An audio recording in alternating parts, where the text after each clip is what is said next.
Hi అండి, welcome back to our channel. నేను మీ ఆంధ్ర అమ్మాయి నిర్మలం. ఇవాళ మీ అందరితోటి మళ్ళీ ఈ గార్డెన్ చూపిస్తున్నాను. చాలామంది ఈ ఆకుకూరను చూపించినప్పుడు చాలా రకాల పేర్లు చెప్పారు. వీటిని ఇలా చేసుకోండి సిస్టర్, అలా చేసుకోండి, చాలా బాగుంటుంది అని చెప్పారు.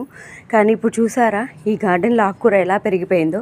కొందరైతే కొరియర్ పంపిస్తారా సిస్టర్, సర్వీస్ ఛార్జెస్ మేమే పెట్టుకుంటాము అని అంటున్నారు. కంపల్సరీగా పంపిస్తానండి. మీరు ఇక్కడ మాకు బాలాపూర్ నియర్లో ఎవరైనా ఉంటే చెప్పండి, వచ్చి మరీ తీసుకునేసి వెళ్ళండి. చాలా అయితే చాలా పెద్దగా పెరిగిపోయింది. ఏం చేయాలో కూడా అర్థం కావట్లేదు. చాలామంది పప్పు పెట్టుకోండి చాలా బాగుంటుంది అని అన్నారు. ఇంకా ఏవైనా డిఫరెంట్ రెసిపీస్ ఏవైనా ట్రై చేస్తే బాగుంటుందేమో చెప్పండి, కంపల్సరీగా ట్రై చేస్తాను. ఇప్పుడైతే కొన్ని ఆకుకూరలను నేను కోసుకొనేసి పప్పుకైతే పెట్టుకుందాం అనుకుంటున్నాను. ఇందులో ఇంకా తోటకూర అది కూడా వచ్చింది. ఈ తోటకూర ఇంకా పెద్దగా అయిపోతుంది. దీన్ని చూస్తేనేమో కొయ్యాలనిపిస్తుంది, దీన్నేమో తినాలి అనిపిస్తుంది. రెండిట్లో ఏం చేయాలా